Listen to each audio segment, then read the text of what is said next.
Hi, welcome back. Next chapter, one of my favorites, and that is On the Face of It by Suzanne Hill. This is special because this talks about two entities who are in their own way struggling for their life, living their life, and creating examples for the people to learn from. Yes, there are two main characters in this story, in this lesson.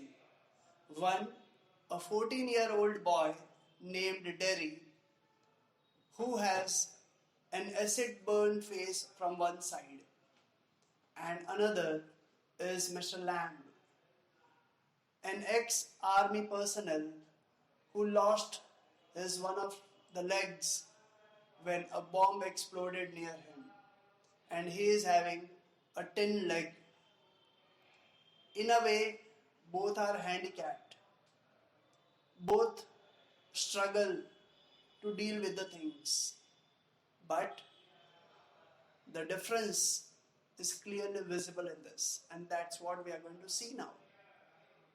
As I said, Derry is a 14-year-old boy with an acid burn face from one side. This has created a huge impact on his thoughts, on his attitude, on his behavior, on his outlook towards the life. He has got into a shell. He has become introvert. He seldom wants to meet people. And the thing that he has cultivated in himself is whenever he looks at a person, he looks directly into the eyes of the person and tries to read it. And what he sees? He either sees pity and compassion, or a sense of disgust, or just an indifference. All of which create lot of pain for him. And that's what has made him reserved. He doesn't like to meet people, he doesn't want to go out, he doesn't want to interact with anyone. To top this all, once while he was in market for some reason, he overheard two ladies talking about him. And one of the ladies said, only a mother can love this kind of a child. And that time, Derry realized even his mother used to kiss him on the good side of the face, not on the burnt side. And that's what reinforced pain in him. And that's how he was living his life. Once while moving, he came across a bungalow with a garden which he thought was inhabited one. Rather, nobody was living in that. He climbed up the wall and entered into the garden to have an isolated time for himself. When he got into the garden, he heard a voice. The voice said, you could have very well entered through the gate. It's open. Why you need to climb up the wall and come? Derry felt being caught. He was startled. He was scared. But then there was something in that voice which didn't let him go. And that voice was of Mr. Lamb. He was the owner of that particular bungalow and garden. He talked with Derry. He asked the reason why he had climbed up. Derry, though not a good speaker, rather not want to talk with anyone, narrated slowly. He opened up in conversation with Mr. Lamb and said everything about himself, that how his face was acid burned and how he used to remain isolated. He loved loneliness not by choice but by force. When Mr. Lamb heard all these things, he treated him like a normal human being. He never talked about his burnt face.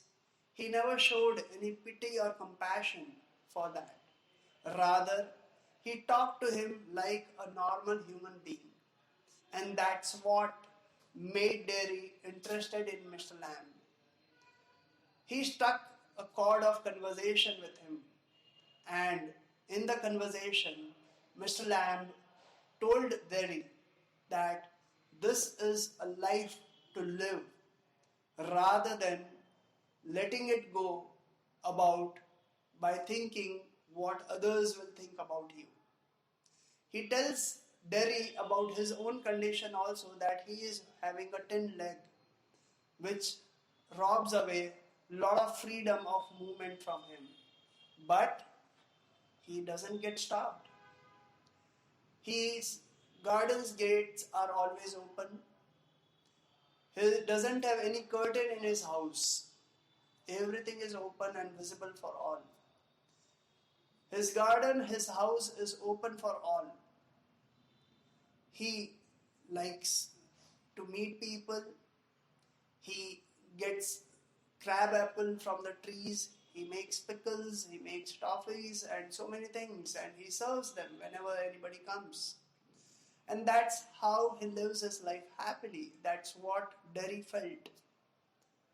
Seeing a deformed person, a handicapped person living his life so fully inspired Derry. But still, he could remember all that had happened with him when he had come across different kinds of people.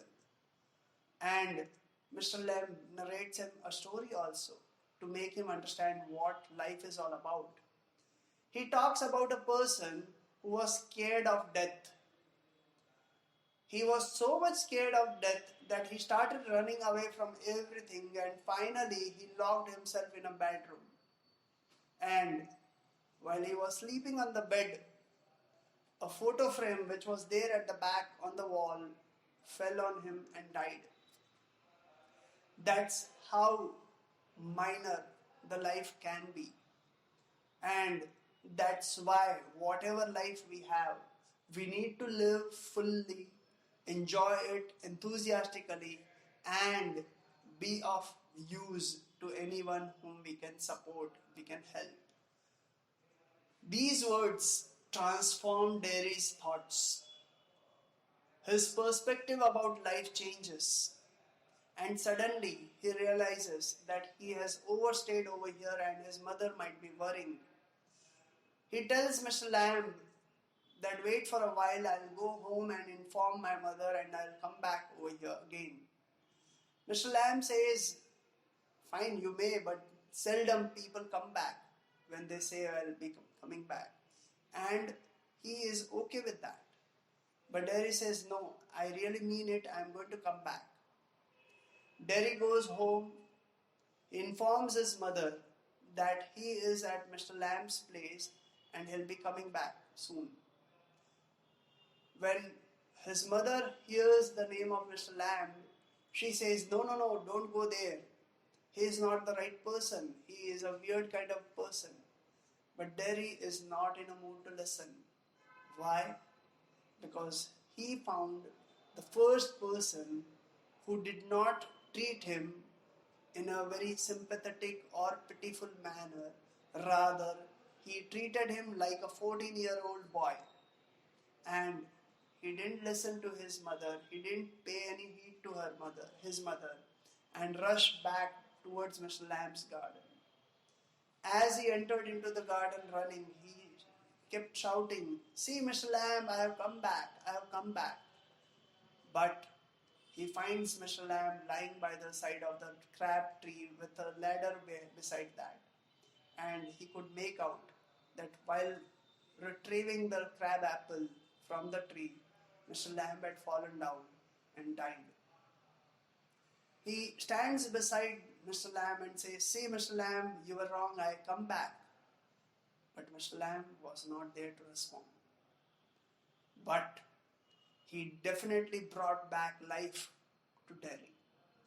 He definitely gave a perspective to daring to live for. And that's what the life is all about. That's what on the face of it is. On the face of it literally means to face it. And rather than being an escapist for whatever reason it may be, we need to come forward, we need to face the challenges, we need to win, we need to live, we need to be of service. That's what this chapter teaches us. Thank you. I hope you have got it. Yes.